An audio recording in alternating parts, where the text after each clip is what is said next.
Doctor Mauricio Merino, bienvenido aquí a la transmisión del Colegio Libre de Hidalgo. Hola, hola. Es nuestra conferencia magistral, el combate a la corrupción en México, y pues adelante, se quedan con nuestro moderador también. La cancha es toda tuya, Mauricio. Gracias. Vamos a ver primero la presentación de un videíto que tenemos armado con el currículum del doctor Merino. Adelante.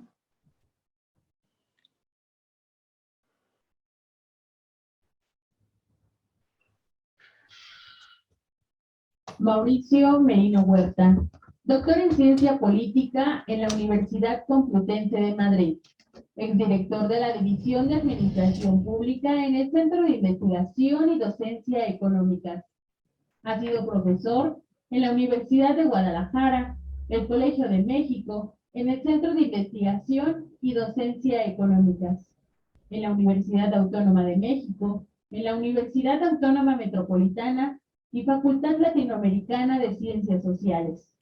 Ha sido profesor visitante en la Universidad de California en San Diego e investigador en Woodrow Wilson Center for International Scholars. Fue presidente de la Asamblea Consultiva del Consejo Nacional para Prevenir la Discriminación. Fue consejero electoral general del Instituto Federal Electoral. Integró el panel externo de revisión para el acceso a la información del Banco Interamericano de Desarrollo. Se desarrolló como gerente internacional del Fondo de Cultura Económica. Fue miembro del grupo redactor del proyecto de Constitución en la Ciudad de México. Ha escrito y coordinado más de 30 libros, entre los que se encuentran La transición votada, Crítica a la interpretación del cambio político en México, Políticas públicas, Ensayos sobre la intervención del Estado en la solución de problemas públicos, desiguales, invisibles y excluidos, y la participación ciudadana en la democracia, entre otros. Actualmente es director del Instituto de Investigación en Rendición de Cuentas y Combate a la Corrupción de la Universidad de Guadalajara, coordinador de la Red Temática de Programas Nacionales de Investigación en Rendición de Cuentas y Combate a la Corrupción del CONACYT, y presidente del Consejo de Nosotros. Forma parte del Sistema Nacional de Investigadores con el nivel 3 y participa como analista político en diversos programas de radio y televisión. Además de contar con una columna de opinión en El Universal, es conductor del programa Conversaciones con Mauricio Merino.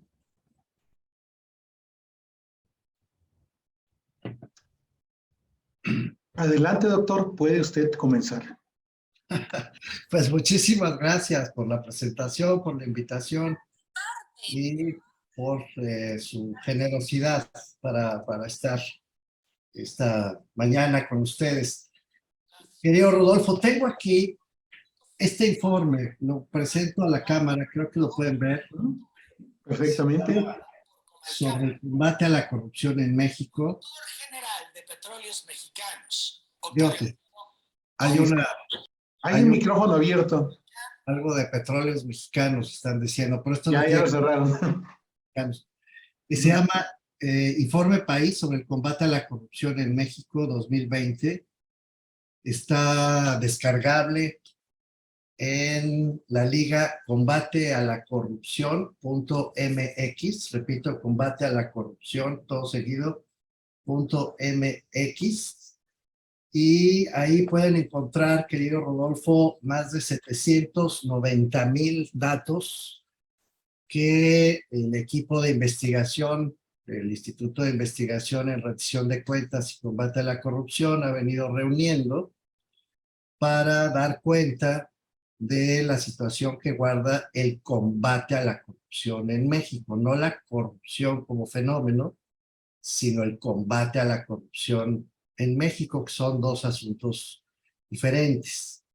Y es sobre esa diferencia que yo quiero bordar este momentito con ustedes y compartir contigo, querido Rodolfo, pues las preguntas, las dudas que quieran ustedes formular. Mira, La corrupción ha sido definida de distintas maneras a lo largo de, pues ya de mucho tiempo. Es un fenómeno universal, es un fenómeno complejo de entender. Y no hay, eso hay que empezar por ahí, no hay un consenso universal ni en la literatura académica, ni en los organismos internacionales, sobre cuál podría ser la mejor definición de corrupción, qué es exactamente la corrupción. Sabemos que se corrompe aquello, eso sí lo sabemos, que pierde su esencia, su naturaleza original, aquello para lo que fue destinado. Deja de ser eso, pierde su esencia, pierde su naturaleza, y a eso le llamamos, en términos generales, corrupción. Llamamos corrupción a una flor que deja de ser una flor y se marchita. Se corrompe, decía Yukio Mishima, ¿no es cierto?, en una de las grandes obras de la literatura universal, un ángel, cuando se demoniza, pierde su naturaleza, su esencia, aquello que deja de ser por malas razones, por deterioro, por abandono, porque se degrada, aquello que deja de ser por malas razones lo que debe ser, se asume que se corrompe. El agua, la fruta, los alimentos, ya digo, cualquier cosa. Por tanto, se corrompe lo público cuando lo público, querido Rodolfo, deja de responder a su naturaleza esencial. Hablamos de la corrupción pública cuando algo que debe ser de todos, que debe pertenecer a todas y a todos, se vuelve cosa de unos cuantos, se vuelve propiedad privada de un grupo, de una persona, de un partido, de una organización, de una empresa. Cuando lo público, que es de todos, es su primera definición, lo público es de todos, nos interesa a todos, por eso es público, pues se vuelve cosa de unos cuantos, pierde su naturaleza, abandona su esencia. Deja de ser público aquello que además se vuelve oculto, secreto, que deja de ser público, público en el sentido ahora de conocido, revelado, divulgado. Decimos, ¿no? Vamos a publicar este libro, vamos a publicar esta conferencia. Acabas de decir tú mismo, pido permiso para ya publicar lo que dirás en los próximos minutos. Si esto fuera privado, reservado, secreto, ya no sería público, sería una conversación privada. Y pierde su naturaleza lo público cuando aquello que debe ser abierto, incluyente, transitable, libre, una calle es pública pues porque caminas por la calle, un parque es público porque caminas por el parque, cualquiera tiene acceso, etc. Si se cierra, si se clausura, pues pierde su naturaleza pública. Estas definiciones que estoy usando las estoy citando desde hace muchos años, lo hago, querido Rodolfo, de Nora Rabotnikov, de un libro que aconsejo mucho, se llama En busca de un lugar común. Nora Rabotnikov, está publicado por la UNAM. Y efectivamente, Nora lo que hace es pasar revista, una larga revista de la literatura sobre filosofía política, que a lo largo del tiempo en Occidente ha revisado el concepto de lo público, o lo que algunos autores conocidos nuestros llaman el publicness, es decir, lo que es público y qué consiste. Y Nora llega a estas tres conclusiones que ya mencioné. Es público lo que es de todos, es público lo conocido, es público lo abierto e incluyente. Y se pierde la naturaleza cuando abandona cualquiera de estas tres características.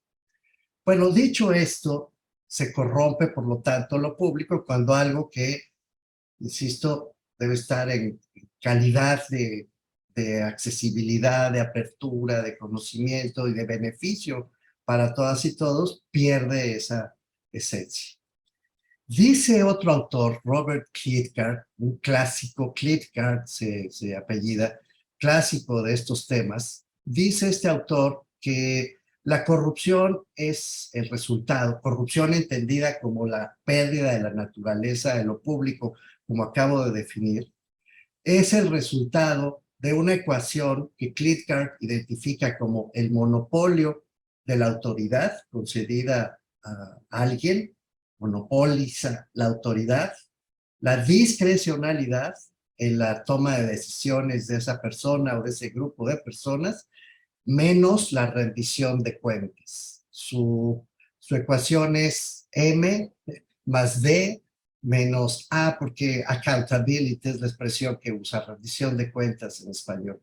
Monopolio de la autoridad, discrecionalidad menos rendición de cuentas, igual a corrupción. ¿En qué sentido la corrupción? Ya expliqué, en el sentido de que alguien se adueña de lo que debe ser de todos, alguien esconde lo que debe conocerse y o, las tres cosas pueden ser de la mano, y o alguien excluye para beneficiar a unos y lastimar a otros. Esta es una práctica que infortunadamente sucede con mucha frecuencia, querido Rodolfo. Transparencia Internacional ha propuesto una definición que es mucho más conocida, mucho más extendida en el mundo, y se refiere transparencia internacional al abuso de la autoridad conseguida para obtener un beneficio propio. El abuso indebido de la autoridad, el abuso de la autoridad concedida para provecho propio. Es una definición, digamos, regalona, deja de ponerlo así, muy amplia, para poder abarcar cualquier conducta que en efecto saca provecho propio de la autoridad que ha sido concedida para cualquier propósito. Bueno, sobre la base de estas definiciones básicas y de este entendimiento básico, como verás, no es nada de ciencia revelada, es algo que se entiende rápidamente, pues lo que tenemos que hacer es identificar la causa de la corrupción de la mano con la captura de lo público. Esto es evidente, que ya cae de su peso una vez que uno lo entiende. Si algo que debe ser de todos es capturado por unos cuantos para su provecho propio, pues ya empezamos mal.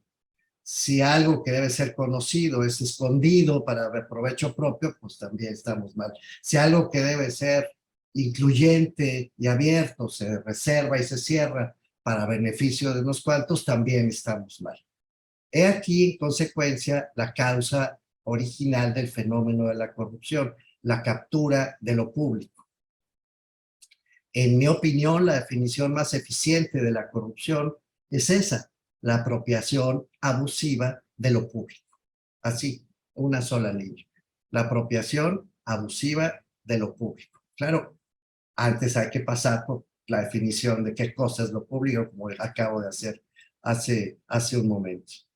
Entonces, bueno, este fenómeno, por lo tanto, se expresa ya puestos en la administración pública, en la economía y en la ciencia política, como piden ustedes en este congreso, querido Rodolfo, se expresa a través de la captura de los puestos públicos, de los presupuestos públicos, de las decisiones públicas, de la información y de las sanciones públicas. Todo eso. Es decir, la captura del Estado empieza, y en consecuencia el fenómeno de la corrupción empieza, cuando en lugar de dar los puestos públicos por razones de mérito, de trayectoria, de conocimientos, de competencias, se usan los puestos como botín político. Entonces, alguien gana las elecciones, además gana las elecciones repartiendo dinero, con dinero mal habido, o de plano amenazando a las y los electores a través de mecanismos criminales, como de hecho sucede, lamentablemente, o condicionando beneficios públicos, la exclusión a cambio del voto, es decir, construyendo clientelas políticas en lugar de permitir la elección libre y consciente, informada, sí, la elección democrática de las autoridades. Cuando todos esos fenómenos suceden y además la gente llega a esos puestos y en lugar de distribuir esos cargos en función de competencias, los reparte como botín, pues estamos frente al principio básico de la captura del Estado. De otro lado, estamos frente a la captura del Estado cuando el dinero público no corresponde, no se usa para fines públicos también, sino que se asigna de manera discrecional, como decía Robert Klitgar. Es decir, se asignan contratos por adjudicación directa, se decide qué programas, por qué este programa y no este otro, pues porque se le pega la gana al gobernante básicamente y a sus clientelas políticas. No hay concursos, no hay licitaciones limpias, están amañadas. Si se desvía el dinero para propósitos personales de grupo, de partido o de poder, porque ya voy más adelante. La corrupción no solo se expresa a través de la riqueza, también de la acumulación del poder. Y de hecho es mucho más potente cuando acumula poder que cuando acumula dinero. Los corruptos prefieren el poder que el dinero en general. Entonces hay que estar alertas frente a eso. Bueno, hay corrupción también cuando la información que debe ser pública, pues no se publica. Cuando tienes que andar peleando, como lo hacemos para este informe del que estoy hablando, hicimos más de 1000 solicitudes de información, imagínate, por meses, para poder obtener la información que debería estar publicada por ley, pero no está. Entonces hay que buscarla, hay que hacer una labor de investigación compleja. Hay corrupción también cuando alguien que comete una falta o un delito, pues queda impune, no se le sanciona. Y ya de plano cometen faltas y ni así los castigan, ¿no? Van por la vida libres. Hay pues corrupción cuando se captura el Estado en cualquiera de sus manifestaciones. Y ese es el ex ante de la corrupción. Y aquí déjame hacer otro apunte rápido para ir avanzando hacia la salida de esta conversación. No me quiero extender mucho. Se confunde con mucha frecuencia, Rodolfo, la corrupción con la impunidad. Muchas veces se ha producido ese engaño, yo digo que es deliberado, es mi posición, porque es más fácil decir fulano de tal es corrupto. Eso sale en la prensa, a titulares, crea una sensación de combate a la corrupción, y quien acusa, pues queda bien, ¿no? Se ve honesto, saca pañuelitos, queda bien, se ve bien. Si no, yo denuncio corruptos. Bueno, entonces se ha confundido con la impunidad y se ha creído que perseguir corruptos es suficiente para acabar la corrupción. Fíjate la diferencia. Una cosa es que haya individuos dispuestos a corromper lo público y otra distinta es la corrupción de lo público, la captura de lo público. Son dos fenómenos diferentes. Perdón. Bueno, la captura de lo público no puede confundirse con la persecución de la impunidad, querido Rodolfo. Y sin embargo sucede todo el tiempo. Por eso se ha dicho, bueno, vamos a aumentar las penas, vamos a castigar más, perdón, vamos a hacer que los corruptos estén en la cárcel. Yo siempre pregunto a mis alumnos, ¿cuántos corruptos tienen que estar en la cárcel para que se acabe la corrupción? 6,500, 2,000, o sea, ¿cuál es la cifra mágica? El problema de esa aproximación, que también es una aproximación muy burocrática, es que además hay una posición según la cual, acabando con peces gordos, así les dicen, ya se resuelve el problema. Siempre pregunto, bueno, pueden pescar todos los peces gordos que quieran, pero si el agua en la que crecen sigue intacta, pues va a haber más peces gordos. Y de hecho los hay. Como ustedes saben, hay el corrupto de la semana, siempre.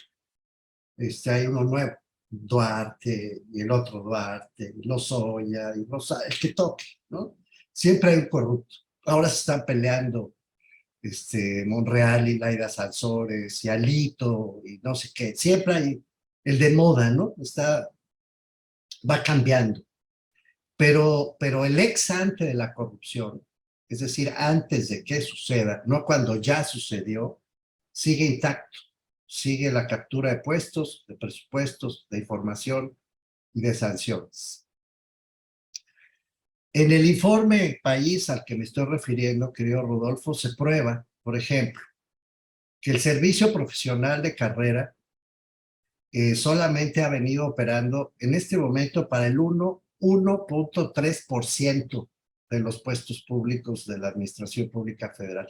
98.7% de los cargos en este país se reparten como sistema de botín, por cercanía, por lealtad, por amistad, por razones que no tienen que ver con mérito, trayectoria. Hay gente que tiene pudor y nombra a buenos profesionales. No estoy diciendo que lo repartan así, pero casi. La primera consideración es la lealtad, la cercanía, la amistad, no la competencia, para 98% de los cargos. Y lo que más o menos funciona, 26,000 cargos son los que quedan en el servicio profesional de carrera del gobierno federal, pues no acaba de funcionar bien, no los designan bien, no los capacitan bien. Ahí están los datos, están publicados, combate a la corrupción.mx, todas las bases de datos, lo pueden constatar. Hemos observado, Rodolfo, que en materia de contrataciones públicas, 80% de las contrataciones, 80 de cada 100, solo en el año 2020 y 2021, fue por adjudicación directa. 80 de cada 100. Es decir, se asignan contratos. Otras investigaciones han demostrado además que buena parte de esas contrataciones se dan a empresas recién creadas o incluso empresas cuya razón social no corresponde con lo que se les pide y se les contrata. Recién creadas, o sea, recién creadas, se firma el contrato el mismo día en que se crean ante la notaría. Es un reparto de dineros. Olvídate ya de los programas sociales que se deciden con absoluta discrecionalidad, como dice Kritka. Si a quién le das, a quién no, pues más o menos como se les pega la gana. Las reglas de operación ya no se siguen, se asignan directamente los dineros. Los datos son realmente terribles en ese sentido. Vemos también que desde el 2018, como sabes, hubo esta batalla para que hubiera una ley general de archivos, para poder tener archivos confiables y documentos confiables y tener acceso a la información. No se ha cumplido ninguno. Escucha esto porque es grave. Ninguno de los artículos transitorios, ni siquiera los transitorios de la Ley General de Archivos. Tiene 17 transitorios, no se ha cumplido ni uno. Estamos en 2022, 4 años después de haberse promulgado. No está funcionando adecuadamente el Sistema Nacional de Transparencia. La Plataforma Nacional de Transparencia no tiene los mismos datos que Compranet, donde están, se supone, todos los contratos públicos. No tienen los mismos datos. Y tampoco tienen los mismos datos que el Sistema Digital Nacional que se derivó del Sistema Nacional Anticorrupción. Lo tenemos constatado, repito, combate a la corrupción.mx, ahí están todos los datos, lo pueden ver cualquier persona que lo sabe. Hay una preocupación además porque los trámites, los procesos para sancionar, ya cuando ya se llevaron hasta las sillas, a ver si así por lo menos, pues ni eso, Rodolfo. Lo que vemos es que hay una lamentabilísima impunidad también. Es decir, los datos que aparecen en este informe, cito de memoria, solo en el 2020, más de 32,000 expedientes se abrieron por razones probablemente vinculados con evidentes hechos de corrupción, son siempre hechos muy elocuentes, más de 32,000. Y se judicializaron ese año, es decir, se llevaron finalmente ante un juez 9. Y los jueces no llegaron a sancionar a nadie de esos 32,000 casos. Sí hubo un poquito más de sanciones, una treintena de sanciones administrativas, pero la mayor parte acaba resolviéndose por la vía de la negociación, es la verdad. Se les pide la renuncia, se ponen de acuerdo.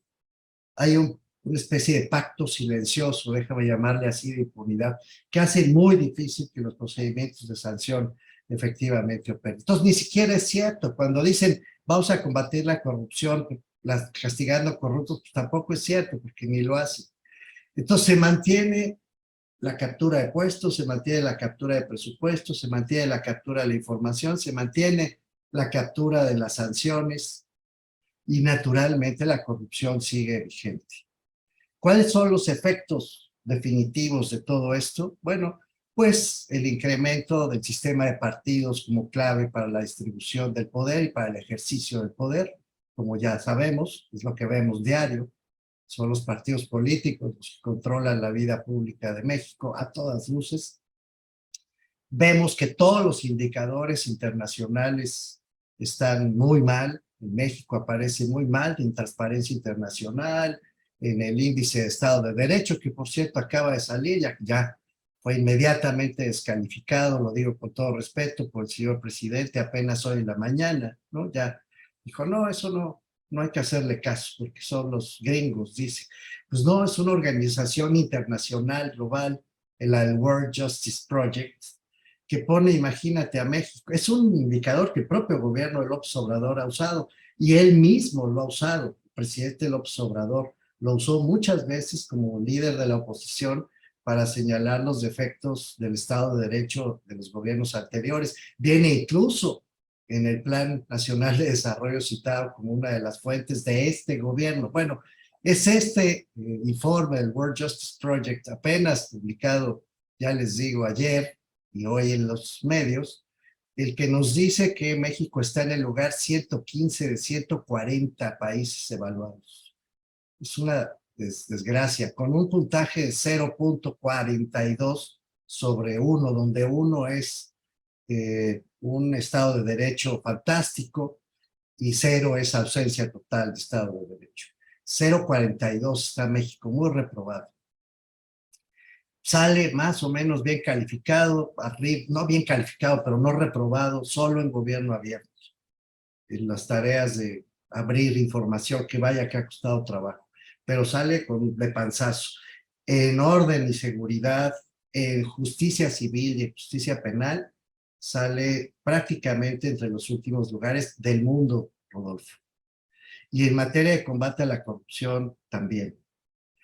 Es una pena, porque todo esto sigue sucediendo y seguimos sin entender, y con esto cierro ya, pues dos cosas básicas. Uno, el gobierno, el Estado, lo público, no es de los que ganan las elecciones, es de toda la sociedad. Lo público es de todos, lo público es abierto y lo público es incluyente, punto, es nuestro. Segundo, no podemos seguir creyendo que el combate a la corrupción solo existe en la medida en que combate a los adversarios, a los enemigos, a los que nos caen mal, mientras protegemos a los amigos. Eso es un error grave y es lo que ha venido empeorando la situación de la honestidad en México desde hace muchos años. Por supuesto, este no es un fenómeno de este gobierno, ni remotamente, lamentablemente forma parte de nuestra historia política desde un principio, pero ahí sigue, y lo que es muy desesperante es que no acabamos de entenderlo. De la manera más simple posible, se corromperá lo público cada vez que se captura el Estado por grupos políticos o por grupos financieros para incrementar su poder o para incrementar su riqueza. Así de simple. Mientras eso siga sucediendo, mientras no seamos capaces de entenderlo y de organizarnos para impedir que suceda, pues seguirá. Una nota final y cierro ya. Todas estas fenómenos, Rodolfo, que acabo de relatar, esa es la única buena noticia que hay que poner en la mesa. A lo largo del siglo XXI, lo que llevamos es estos apenas 20 años del siglo XXI, 22 años del nuevo siglo, se han ido convirtiendo en actos ilícitos, antes no lo eran. Es decir, hay que tener archivos. Si no se tienen archivos, estás vulnerando una ley. Hay que publicar la información. Hay una ley general de transparencia. Si no lo haces, estás vulnerando una ley. Hay una ley general de contabilidad gubernamental. Si no tienes bien tus cuentas en orden, estás vulnerando una ley. Hay una ley de protección de datos. Si tú usas los datos para fines políticos, de la naturaleza que sea, estás vulnerando una ley. Hay una ley general de fiscalización. Hay una ley general del Sistema Nacional Anticorrupción. Hay una ley que obliga a poner toda esa información disponible para el público. Si no se hace, es que se está vulnerando la ley. La única diferencia no es la práctica. Es triste decir esto. Las cosas siguen haciéndose igual, nada más que hoy son ilegales. Esta es la pequeña y gran diferencia. Hoy ya no estamos peleando porque haya leyes o sistemas, un sistema de transparencia, un sistema de archivos, un sistema anticorrupción o un sistema de fiscalización. Ya existen, afortunadamente. Sí, pero no se usa. Entonces, la siguiente estación de esta larga batalla a favor de la honestidad es hacer que las leyes se cumplan. Gracias por la invitación. Rodolfo, quedo a tus órdenes. Muchas gracias, Mauricio. Creo que acabas de dar una entrada muy clara sobre una serie de temáticas que en ocasiones pasamos muy rápido y por encima, ¿no? Desde justo esta delimitación conceptual de lo que es la corrupción, para partir a esta idea que comparto contigo de la captura del Estado. De hecho, te escuchaba y venían a mi memoria una serie de textos y clásicos, ¿no? Desde el viejísimo discurso, mira de qué estoy hablando, de Pericles, el discurso fúnebre que se detalla en las famosas guerras del Peloponeso que escribe Tucídides, ¿no? Cuando describe justamente lo que es público y dice, lo público a final de cuentas es aquello que nos atañe a todos y es más grande y nos supera, ¿no? Entonces, desde ese discurso tradicional, pasando por la definición de lo público hasta Ostrom y la captura del Estado y todo esto, me ha pasado por la mente, pero quiero llegar a algo, a dos cosas muy puntuales. Primero, en efecto, hablamos de una captura del Estado y de todos los efectos que esto tiene, todas las partes negativas. Una vez que tú corrompes, utilizando justamente el concepto que tú manejabas, descompones la naturaleza de algo y lo aprovechas en favor individual y egoísta, has entrado a ese punto, pero tienes entonces ahí una gama muy amplia, ¿no? Y lo decías, corrupción es desde esta que siempre viene al imaginario inmediato de pedir algo a cambio de un favor o de un espacio de decisión en lo público, hasta esta cuestión que tiene que ver con el uso de lo público, la corrupción de lo público en favor de ciertos grupos. Y creo que entonces ahí entramos en un espacio complicado, porque quisiera preguntarte, ¿no? Mucho de lo que se ha planteado como solución para los problemas de corrupción, partiendo justo de esta definición de lo que es público, tiene que ver con una construcción institucional. Llevamos un buen rato construyendo instituciones, normas, leyes, un sistema anticorrupción y después recomponer un sistema anticorrupción para después preguntarnos en qué parte estamos detenidos. Y luego encontrar las auditorías que hace, los señalamientos que hace la Auditoría Superior de la Federación, dormidas y sin ningún efecto, ¿no? Y después también encontramos, por otro lado, pues toda una serie de transformaciones que parecen ir a la idea de hacer al ciudadano mucho más partícipe de algunas decisiones para que al final otra vez terminamos el día y no hay un espacio real de interlocución y respuesta.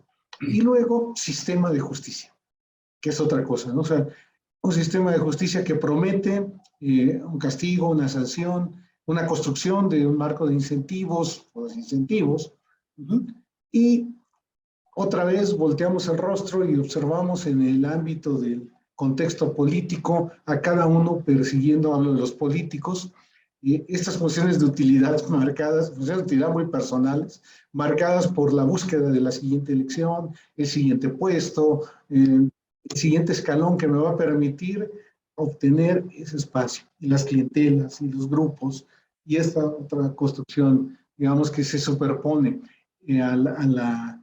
al diseño del marco institucional y las normas, ¿no? Entonces la pregunta obligada es, una vez que sabemos que la captura del Estado es más, o sea, la captura del Estado está incluso por encima de este rediseño institucional, es lo que yo te quisiera preguntar, y entonces, ¿qué más podemos plantearnos como los espacios, las direcciones, así como las grandes guías hacia dónde tenemos que orientar una lucha contra la corrupción. ¿Qué ve Mauricio Merino detrás de eso? Yo creo que tenemos que primero reconocer que esta idea punitiva nos ha desviado de la tarea principal. ¿Qué quiero decir? Nos volvimos policías, creímos que la lucha contra la corrupción era una lucha de buenos contra malos, ¿no? De policías contra ladrones, algo así. Entonces, todos estos sistemas, en lugar de corregir la causa de la corrupción, lo que hacen es obsesionarse con perseguir, primero descubrir corruptos y luego perseguirlos, ¿no? Entonces, es como un juego de cortar cabezas. Suena horrible lo que estoy diciendo, que en un ambiente como el que vivimos en México no debería usar esa metáfora, pero así es. Es decir, los sistemas anticorrupción, los contralores, los auditores, en lugar de corregir dónde están los problemas, pues se ponen a perseguir gente, a señalar y a decir, fulano ya se corrompió y aquí está el expediente, ya tenemos un montón de denuncias presentadas. No, esto, yo no estoy diciendo que no deba castigarse, ¿eh? a quien comete actos de corrupción. Por supuesto que hay que castigar a todos los que se corrompen, eso sin duda, está fuera de discusión, sí hay que hacer. La pregunta es si eso es suficiente, si eso combate a la corrupción, la respuesta es no. Entonces, ¿qué sí es suficiente? Pongo 3 cuestiones básicas, Rodolfo, que hemos discutido mucho en el instituto y en la red por la rendición de cuentas, que tú conoces muy bien. Una es archivos, información pública. La información no es suya, señoras y señores, servidores públicos. La información es del pueblo mexicano, de la sociedad, de cualquiera. Entonces, pongamos toda la información a disposición del público. Toda es toda. Y los sistemas de contabilidad son sistemas de información. Esos son, antes que otra cosa, una cuenta pública es un sistema de información. Un archivo público es un sistema de información. Un expediente es la historia de un asunto, desde que empieza hasta que termina. Eso es un expediente. Aquí empezó el asunto, aquí terminó el asunto. Un archivo de trámite está formado por expedientes de asuntos que siguen vivos, que siguen funcionando.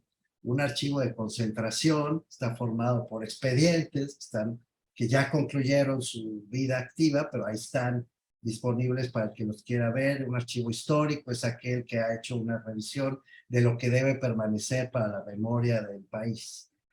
Son expedientes, son historias de asuntos públicos. Lo mismo que las cuentas públicas son bueno, entonces, pongamos toda la información a disposición de cualquiera que quiera verla, sin duda. Primera tarea. Yo, por cierto, siempre aprovecho para decir que cualquier persona, cualquiera, que tenga su dinero en el banco, ya sé que es más o menos 1/3 de la población, hay poca bancarización en México, pero hombre, cualquiera que tengamos, yo tengo mi dinero en el banco y tengo una tarjeta de crédito, de hecho tengo 2. Entonces, cualquiera que tenga tarjeta de crédito sabe que cuando gastas, te llega aquí de inmediato. A mí me llega aquí. En cuanto gasto en Oxxo, donde sea, me pone, ¿no? Luego, me aparece un mensaje. Acaba usted de hacer un gasto, no sé qué, compró refrescos. Aparece. ¿Dónde tiene su dinero el gobierno, Rolfo? Lo tiene en el sistema financiero, lo tiene en el banco y tiene exactamente la misma información en tiempo real que cualquier persona que tiene su cuenta bancaria. El sistema financiero ya resuelve esos problemas de información, ni siquiera tiene que hacer nada, ya sucede solo por el hecho de tenerlo en el sistema financiero.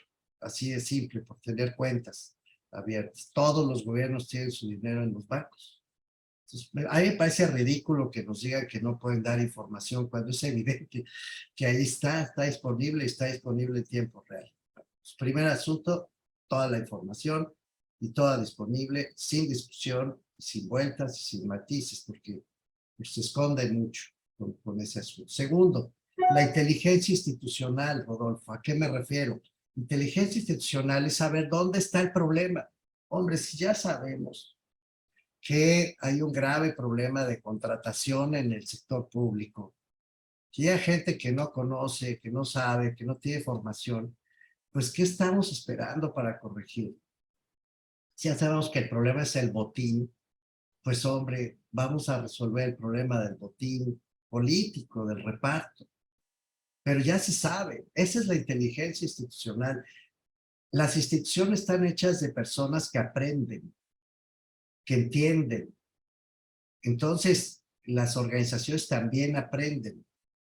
Pues ya sabemos dónde está el problema, tenemos que aprender a corregir ese problema.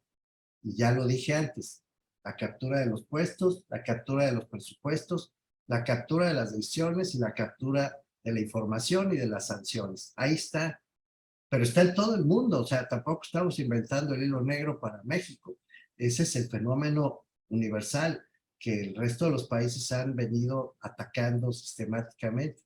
Y nosotros pues, lo hemos dejado pasar. Por último, necesitamos efectivamente hacer valer los sistemas de sanción, pero no en el plano policíaco obsesivamente, sino en el plano de la corrección de los asuntos que están dañando la vida pública realmente.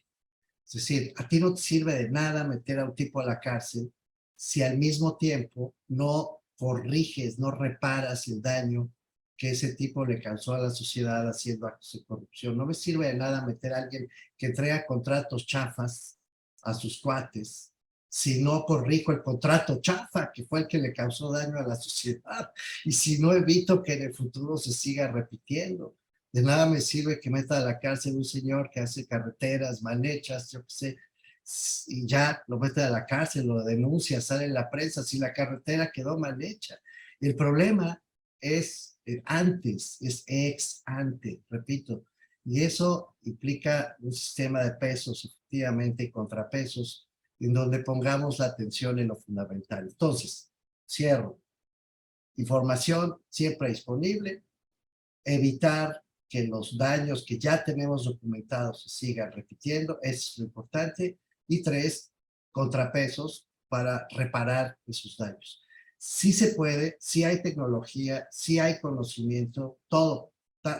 Pocas cosas están tan servidas, tan estudiadas y tan resueltas técnicamente como esta del combate a la corrupción. Pero pues está capturado, como bien dices, por intereses políticos, por eso no se hace. Sí, además esta parte que comentas de resarcir el daño que se ha hecho, que al final de cuentas es el impacto sobre lo público, sobre todos nosotros, es algo vital, ¿no? Yo creo que es muy importante. Tenemos algunos comentarios y preguntas por ahí de parte de quienes están con nosotros, es grande la red. No tengo la visión de todos los participantes, estoy recibiendo a través del chat algunas cosas. Voy a retomar algunas, te las comento y me gustaría conocer tu opinión. Hay una pregunta sobre, bueno, afirmación y comentario. La corrupción no es inherente al poder público. El sector privado es también una esfera donde se practica la corrupción, pero el pueblo, la ciudadanía también participa. ¿Qué debe hacer la ciudadanía para cambiar sus propios paradigmas y combatir la corrupción que le afecta en gran medida? Esa es la pregunta. Y hay una mano levantada por ahí que no alcanzo a ver en mi pantalla, pero me la están señalando, de María Elena. Si quisiera hacer su pregunta muy breve. Ahora sí, María Elena Torres, si puedes hacer la pregunta, te pediría que sea muy cortita. Lo más mejor. Adelante. Era para el ponente. Pues tiene toda la verdad. En nuestro bello México lindo y querido, siempre ha habido impunidad. Siempre ha habido gentes que son beneficiadas sin tener ninguna preparación para estar en el puesto que les son asignadas. Y pues yo sí me encuentro demasiado molesta con este nuevo presidente de la República, porque viendo los videos anteriores a que quedara como presidente, ofreció muchísimas cosas, muchísimas, de las cuales ni una sola ha hecho.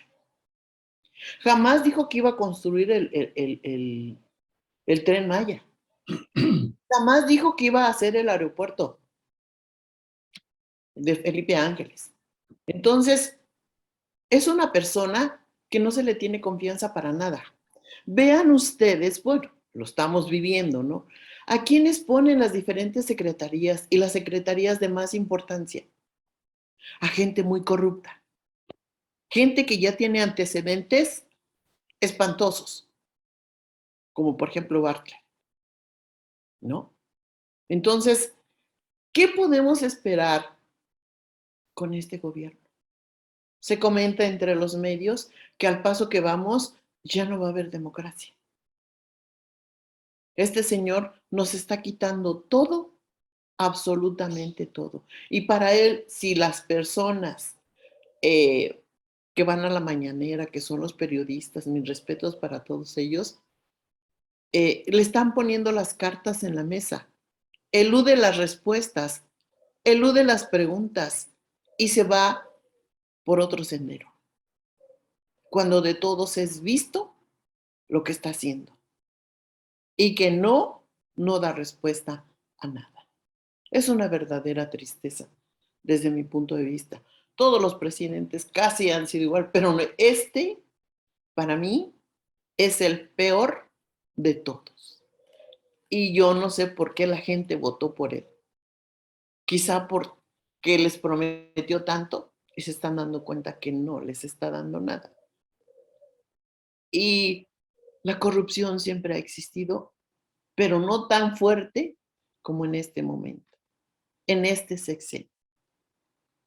Si ustedes, yo creo que sí ven las noticias a nivel nacional, internacional, y vemos con mucha tristeza que no hay castigos para todos aquellos que cometen delitos, empezando por su hermano de López Obrador. Le están poniendo las pruebas que está recibiendo el dinero y ¿qué es lo que argumenta el señor? Que no es cierto.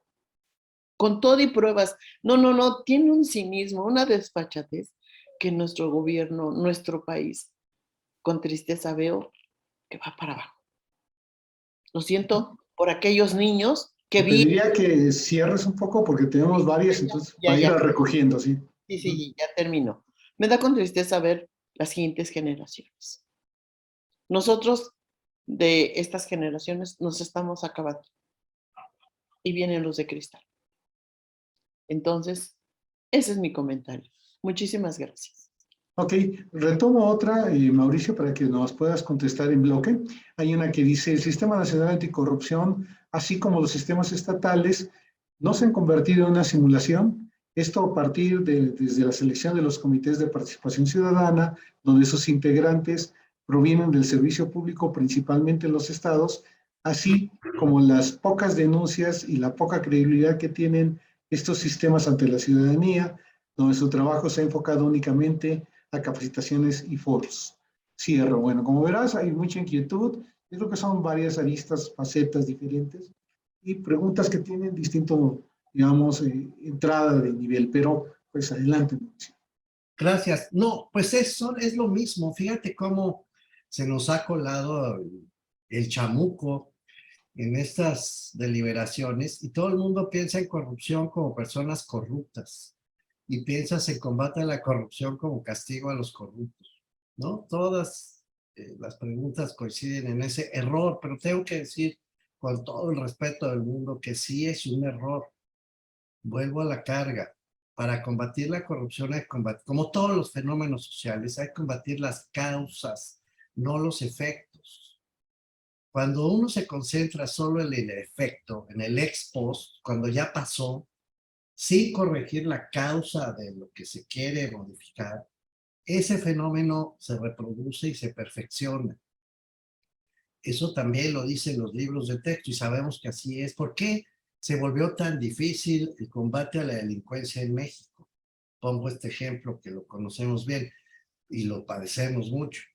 Pues porque se abandonó la causa de esa delincuencia creciente y se ha combatido una y otra vez obsesivamente el puro efecto. Es decir, la violencia con violencia, ¿no? Los malos con soldados, con policías, con armas, todo el tiempo. No la causa, no hay inteligencia institucional otra vez, no hay inteligencia financiera, el lavado de dinero sigue funcionando perfectamente. las extorsiones, no hay protección a las empresas, a las personas, no se trabaja en las causas. Cuando abandonas las causas, las consecuencias se mantienen vigentes. Es el mismo caso de la corrupción. Yo escucho con atención estas opiniones y no coincido cuando dicen que las cosas antes eran distintas. Lamentablemente no eran distintas. El fenómeno de la corrupción está ahí desde hace muchos años y ha estado muy extendido. Hubo un tiempo en el que de plano se llevaban las cosas, literalmente las cosas, dejaban las oficinas limpias, ¿no? Y no pasaba nada. Entonces, no es cierto. Algo se ha caminado, algo se ha avanzado. Ya por lo menos tenemos leyes de transparencia, como decía yo antes. Eso no existía antes, antes del siglo XXI. No teníamos sistemas informáticos que te permitieran por lo menos llegar a alguna información y poder documentar algunas cosas, como sí podemos hacerlo hoy. No había muchas cosas, no me extiendo en la explicación, pero no, es un fenómeno permanente, no que haya empeorado, simplemente se ha mantenido, ha cambiado sus rasgos, pero no ha empeorado. Ahí sí tengo una diferencia con quien hizo uso de la palabra antes. Pero sí creo, y esto es muy importante, que la gente tiene que cobrar conciencia de que de muchas maneras somos cómplices también de esos actos de corrupción. Esa es la verdad, porque no acabamos de entender que la corrupción es la captura de lo público, la captura de lo público. Si usted, que me está escuchando, cualquiera de nosotros, acepta tener puestos, recomendar puestos, acceder a puestos por cuates, por influencias, pues a ver, no se queje después, pues está haciendo lo mismo, exactamente lo mismo. No reclama sus méritos, su trayectoria, sino invoca sus palancas políticas. Y entonces, pues así funciona el asunto, lo convalidamos y nos sentimos muy felices, pues mal, muy mal. Eso produce corrupción. Si usted participa de estos hechos que le permiten vulnerar lo que es colectivo para obtener un beneficio privado, por ejemplo, cuando obtiene una cama en un hospital porque conoce al director del hospital o obtiene los medicamentos porque conoce al médico, o al de guardia o a la enfermera. Bueno, pues estamos en el fenómeno de la captura de lo público, pequeño, pero lo estamos reproduciendo. Si usted hace trámites rápidos, pagándole una mordida a la persona que le va a resolver una licencia de construcción, una licencia de operación, hasta una licencia de manejo, eventualmente, unas placas, algún trámite por abajo de la mesa, pues no se espante después, porque lo mismo está contribuyendo a esa mecánica de corrupción. Hay la corrupción se expresa en un trípode. De un lado está esta a la que me estoy refiriendo, la pequeña corrupción del street level bureaucracy, dice en inglés, el nivel de cancha. Todos los contactos, desde el policía que cobra la mordida, ¿no? Para no imponer una multa y para no llevar al coche a... Todo eso está diseñado, la verdad, para la extorsión, para pagarle más al policía por fuera.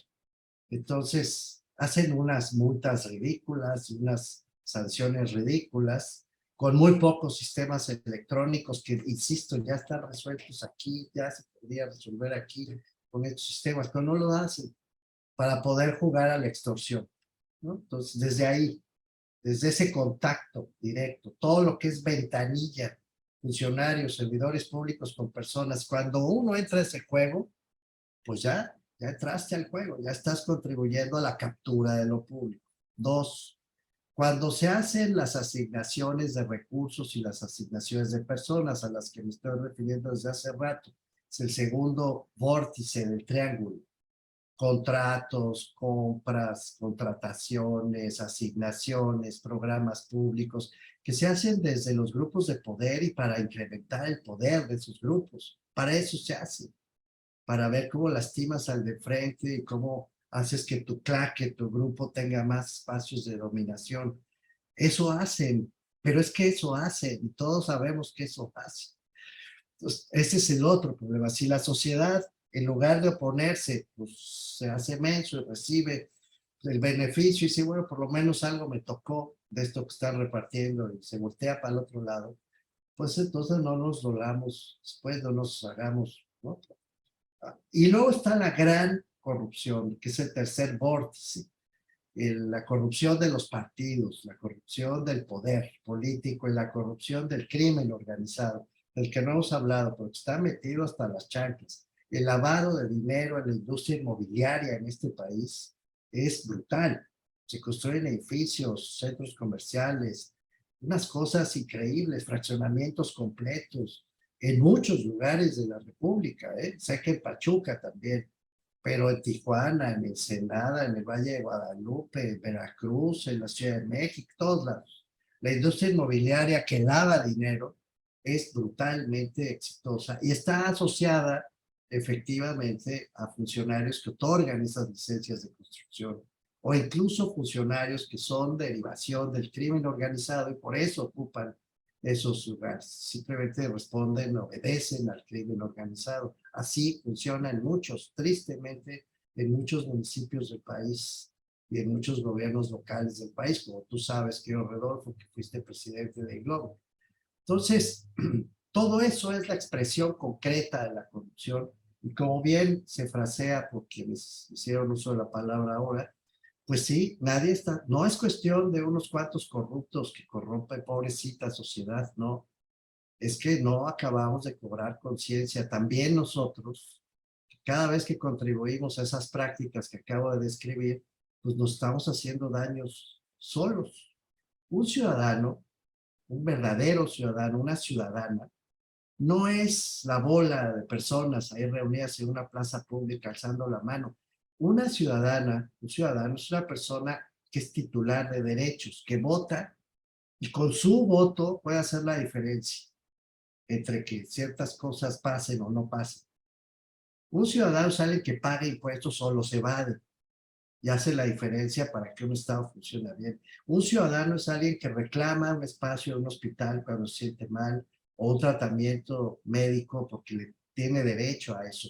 Un ciudadano es alguien que tiene un espacio en la escuela pública, en la universidad, que tiene acceso a los maestros, que tiene acceso a las bibliotecas públicas. ¿Sí me explico? Un ciudadano es alguien de carne y hueso que invoca derechos y hace valer los derechos así de concreto. Aquí es un tratamiento médico, aquí un lugar en un hospital, aquí moverse con seguridad en transporte público limpio, donde no lo ofendan, que puede tener acceso a créditos y a recursos para poder comer, vivir, tener una vivienda digna. Eso es un ciudadano, es un titular de derechos que deben ser proveídos colectivamente. Bueno, mientras eso no se entienda, mientras no lo defendamos, pues sí, nos van a seguir atacando estos fenómenos de corrupción. Sí, creo que, bueno, ahí estamos exactamente un poco en la complejidad del tema, ¿no? Tengo otra pregunta, pero antes de esa pregunta, quisiera que veamos justamente esto que tú decías, ¿no? Insistir sobre en dónde están las causas reales de la corrupción.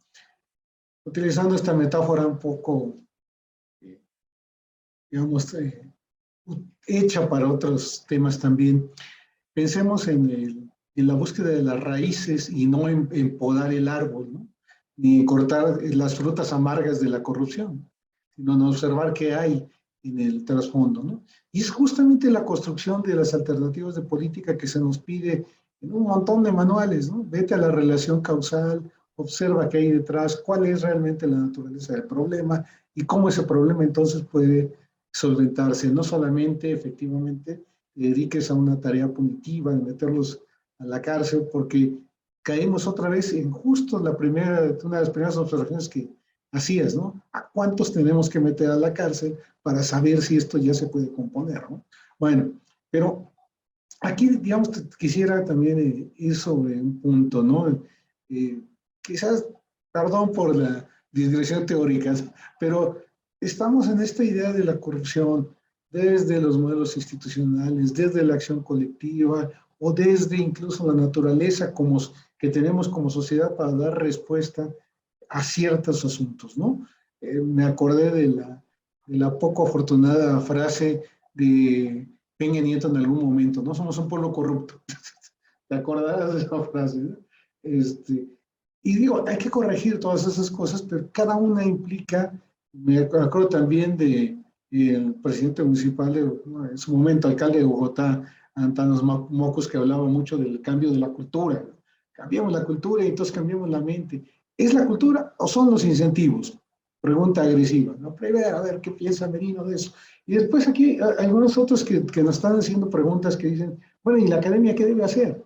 ¿Qué deben hacer con su investigación? Aquí alguien nos está afirmando que considera que el papel de la academia es mostrar estos datos, la investigación, los sesgos, los alcances, los límites y los desaciertos de la política. Y creo que es cierto, ¿no? Pero de esto un poquito, si tuviéramos que ver, ya sé que los modelos son siempre al final de cuentas las implicaciones de la realidad, ¿cómo articularíamos esta forma de acción en contra de la corrupción? ¿Y qué opinas del papel de la academia? No, yo creo que en esta materia, Rodolfo, podemos estar tranquilos que hemos trabajado mucho y por muchos años en estos temas, documentándolo, comparando con otras experiencias internacionales, trabajando de veras fuerte desde hace muchos años. La Red por la Rendición de Cuentas, como sabes, que agrupa a buena parte de la comunidad interesada en estos temas, pues funciona prácticamente desde que empezó el siglo XXI, se consolida en la primera década del siglo que corre, ya tiene pues, 3 lustros, por lo menos 15 años, más de 15 años trabajando fuerte, justamente para hacer las reformas jurídicas a las que me estaba yo refiriendo antes. Fue la Red por la Rendición de Cuentas la que hizo, pues sí, viable, suena chocante, pero es la verdad, el Sistema Nacional de Transparencia que ha introducido un cambio sustantivo en estas materias. Ya digo, no existiría el sistema si no fuera por este grupo nacional, es un grupo grande que sigue ahí trabajando. Y fue la primera vez que hubo un parlamento abierto, te acordarás. Parlamento abierto no al sentido de hacer un forito para oír gente, sino para sentarse a redactar las leyes. La Ley General de Transparencia salió así, con la redacción conjunta con la Red por la Rendición de Cuentas. Y la reforma constitucional también. Fue este mismo grupo el que logró la iniciativa ciudadana que dio lugar al Sistema Nacional Anticorrupción con 634,000 firmas, recordarás, en todo el país. La única vez, qué triste decir esto, pues la verdad, que una iniciativa ciudadana redactada íntegramente, por cierto, en el CIDE, tú fuiste testigo de eso, se presenta ante el Congreso y gana. Y se reforma la Constitución y se crean las leyes generales y hoy seguimos, pues ya te digo, dando la monserga, pues aquí hay una evidencia inmediata, aquí está el informe país, ya están los datos, más de 790,000 datos reunidos, ya está la página, que es por cierto el mayor repositorio de información de América Latina en materia de corrupción, la misma página web a la que me estoy refiriendo. Pueden entrar por rendiciondecuentas.org, hay un océano de información, de datos, de videos, de libros, de mucho para ver, para entender, para estudiar este fenómeno. Ahora, ¿alcanza todo este trabajo? Pues no alcanza porque la academia ni quiere ni tiene el poder. Son territorios distintos. Lo nuestro es estudiar el fenómeno, decirlo, contribuir, incidir, eso sí, pelear, eso lo hacemos desde hace mucho tiempo. Y ahí seguimos dando la batalla mientras nos dé aliento, querido Rodolfo, mientras la vida nos lo permita y vamos a seguir dando la monserga como lo hemos venido haciendo siempre. Pero es verdad, cuando dicen, pero ¿y la gente dónde anda? Este es un fenómeno social mucho más potente. Mira, hay mucho miedo, en primer lugar. Y el miedo es un factor, un incentivo, decías tú, muy poderoso. En el país hay mucha violencia y mucha dominación violenta, muchas formas de dominación violenta. No es cierto, hace mucho que no es cierto que el crimen organizado trabaje en una especie de zona oscura frente a la luminosa de la ciudad. No, ya se entreveró. Está entreverado en las escuelas, en los negocios, en la calle. El crimen con los que no somos criminales, ahí convive todo el mundo. La señora de la tiendita que reparte porque no le queda otra, ahí pone droga y pasa por ella. La tía que sabe del sobrino que está metido con las redes de no sé qué cártel.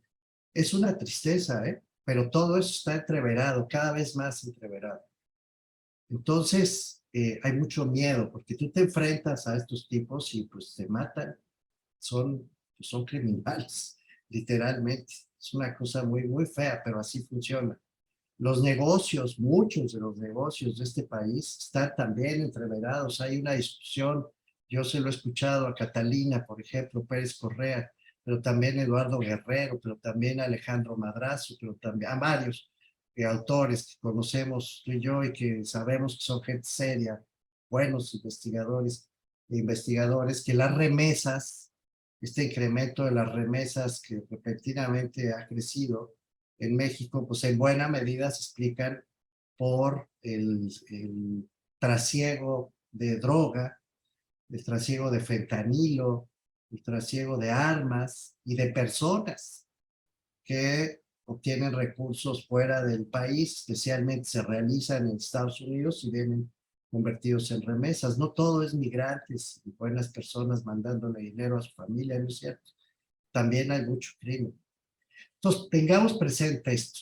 Las cosas se han puesto tan mal en materia de corrupción. Hemos permitido tanto la captura del Estado, haciéndonos, ya te digo, tontos con la idea de que perseguir corruptos alcanza ya, y dejando las causas intactas, que hoy uno de los incentivos más potentes para que la corrupción prospere es el miedo, la violencia, secas.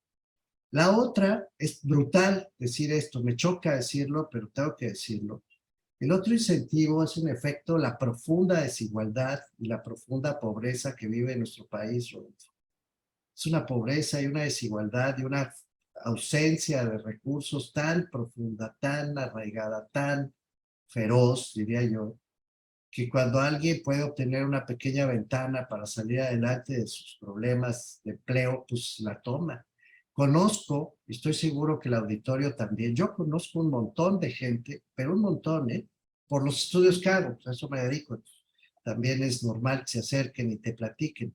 Gente que sabe de hechos de corrupción, gente que ha llevado dinero en efectivo para los partidos con los que trabaja, gente que sabe de contratos asignados por cercanía política, por amistad, gente que ve fenómenos de corrupción hasta con personas, con trata de personas, favores pagados, y no puede hacer nada, porque si dice dos palabras, la corren del empleo donde está, la corren y le meten a esas personas que denuncian, le meten expedientes, la someten, la meten a la cárcel, las amenazan. Entonces el miedo y la necesidad combinadas acaban haciendo a esas personas cómplices, ¿cómo diría yo? Culposos, con un enorme dolor, porque no quieren participar de esas prácticas, pero las ven, las observan y a veces participan, porque llevan bolsas de dinero en efectivo a donde no deben llevarlas y dicen, es que ¿qué hago? No puedo evitar, o sea, me lo están ordenando, si no lo hago, me corren y tengo que alimentar a mis hijos, tengo que llevar dinero a mi casa y no hay otra manera de hacerlo. Saben que están mal, pero no lo pueden evitar. Ese es un sistema de incentivos corrupto. Eso es lo que tenemos que cambiar, Rodolfo, y la única manera de cambiarla hasta donde me alcanza la mirada es decirlo, reconocerlo, documentarlo. Y sí está documentado, sí está muy bien documentado, sí sabemos dónde está el fenómeno, sí sabemos de qué tamaño es el fenómeno y sí tenemos las leyes para combatirlo. Todo eso es cierto, pero pues las leyes, las instituciones están hechas de seres humanos. Ningún sistema, decía Karl Deutsch, perdón por citar a Dodge, pero es que es buena cita, ningún sistema es mejor que los seres humanos que lo conforman. Entonces, no puedes esperar que el sistema, que las leyes magníficamente bien hechas por sí mismas tengan éxito. Fíjate, hay una cosa que se llama el Vance Center, Cyrus Vance Center, que revisa normas. Y también sacó un informe recientemente comparando 17 países de América Latina. Es muy interesante ese informe porque es de abogados para abogados, especialistas de todo el continente. No son gringos, como dice el presidente, son de todo el continente. Y entonces revisan las normas anticorrupción de México. Y es bien interesante porque ellos concluyen, y ellas, son muchos de todo el continente, insisto, concluyen que son las mejores.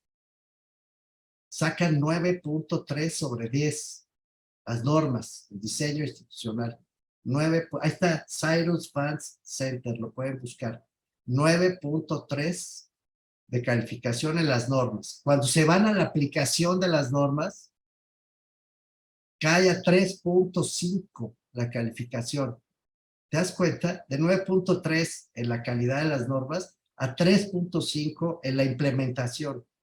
Es decir, no se usan. Y no se usan por esta cosa entreverada a la que me estaba yo refiriendo de, pues sí, de corrupción, de captura descarada de esas normas y de esas instituciones. Es trabajo de conciencia, querido Rodolfo, y de mucho tiempo de goteo sobre la piedra, de no dejar que caiga la gota sobre la piedra, algún día la romperemos. Sí, el problema, digamos, de fondo es también hasta dónde esta infiltración ha llegado hasta las últimas y recónditos espacios del tejido social. Esto que comentas, por obvias razones, has citado a muchos de los colegas, es verdad, cuando hablábamos de crimen, ahora está infiltrado en todas partes y quienes recorremos el país, justamente en la mesa anterior comentábamos dos cosas, se veían los modelos econométricos para medir el impacto de la política social y un poco lo que decíamos, bueno, pero aquí hay un elemento que estamos pues, subvalorando y tenía que ver justo con el crimen organizado. Otro de los ponentes insistía, cuando tú vas al campo y conoces a la gente y sabes que no es solo la corrupción, incluso o el crimen que aparece en los municipios más grandes, sino que está en todas partes y llega y te obliga a vender y te obliga a cosechar y te obliga. Entonces entiendes que estás en una realidad que está totalmente penetrada por estas conductas pues, antisociales, pero que en realidad ya forman parte de un cotidiano al que a veces nos negamos a ver, ¿no? Y creo que ese es un buen primer punto, que bueno que nos llamas a esa reflexión. Comparto contigo totalmente. La primera cuestión es estar conscientes de dónde estamos parados y a qué tipo de problemas nos enfrentamos. No cerrar los ojos y pensar que vamos a solucionarlo únicamente con un buen diseño, ¿no? Aquí, exactamente siguiendo la política pública, la implementación parece ser, como siempre, el gran reto, ¿no? Ese salto tremendo entre tener, como tú decías, más de 9 puntos a caer a 3 Sí. al momento de hacerlo, ¿no? Eso es lo que debemos tener. Yo creo que esta plática la podríamos alargar mucho. El tiempo siempre es lo que nos corta, digamos, la probabilidad de seguir conversando, que siempre conversar contigo es un placer. Pero no quiero quedarme yo con la palabra, más bien quiero darte los últimos minutitos para que nos digas un último mensaje, ¿no? No, pues ya lo hemos dicho repetidamente, qué bueno que se hagan estos congresos, qué bueno que siga abierta la posibilidad de comunicarse, qué bueno además que tengamos ahora medios electrónicos para poder llegar a más lugares simultáneamente, a conectarnos con amigas, con amigos de todo el país, cada vez con más fluidez. Y porque pues es la única vía, hablar, hacer pedagogía pública sobre cuestiones básicas, insisto, básicas. La cosa es no enredarse, la cosa es no caer en las trampas. A veces mis colegas, será que yo ya estoy bastante grandecito, querido Rodolfo, y ya no me enredan con eso, ¿no? Los colegas estos sacan modelos y les gusta enredarla para como parecer muy sabios. No, esos hay que darles la vuelta. En ciencias sociales no hay nada más difícil que la sencillez, que poner las cosas difíciles de manera simple. Este es el gran desafío, en mi opinión. Lo complejo, volverlo simple, sencillo. Y de tal manera que todo el mundo entiende. Y a mí me bastaría que después de esta conversación, que de veras he disfrutado mucho y verte y ver a los colegas mucho más, me encantaría, digo, que después de esta conversación quede la idea simple. Cada vez que uno acepta la captura de lo público, promueve la corrupción. Punto. Queremos evitar la corrupción, hagamos de lo público algo que no sea capturable, que no se esconda y que no limite a nadie. Para que un país pueda prosperar se necesita de veras que las cosas que son de todos sean de todos y no de unos cuantos poderosos, ricos o violentos, que sean abiertas y que sean conocidas. Todo lo que podamos hacer para eso, que es muy fácil, ¿eh? De verdad no creo que sea difícil de entender. Esa es la clave. Mientras lo público sea de todos, mientras lo público se conozca, mientras lo público sea accesible e incluyente, la corrupción va a tener que ir declinando, va a tener que ir cayendo. Pues Mauricio, te agradezco muchísimo el que nos dedicaras en este Congreso Internacional de Ciencia Política y Economía un ratote de tu tiempo y sobre todo la sencillez con que has planteado las cosas, que otra vez es una virtud. Por ahí, nunca lo olvido, uno de mis mejores profesores que tuve ya hace muchísimos años, decía, cuando tú eres capaz de decir con simpleza lo que otros han hecho con tanta complejidad, es que ya lo entendiste. Bueno, eso es, yo creo que la máxima virtud y bueno, además de la gran disposición y para mí fue un placer poder tener esta conferencia, un poco sui generis en su conformación, pero me gusta mucho más esta idea de ir armando una plática con las preguntas y tomando la opinión poco a poco para ir construyendo entre todos una opinión, ¿no? Bueno, muchísimas gracias, un fuerte abrazo, Mauricio, y estamos, ojalá, viéndonos muy pronto. Sí, pues de veras, gracias a ustedes. Un honor estar con ustedes en este Congreso Internacional. Gracias. Gracias. Pues muchas gracias por por la plática, doctor Rodolfo, el doctor Mauricio también, y pues porque nos ampliaron un panorama y como decíamos, Ibáñez, para documentar nuestro optimismo, todo lo que nos acaban de decir. Y pues bueno, muchas gracias por esto, doctor Rodolfo, nos estaremos viendo en un momento más.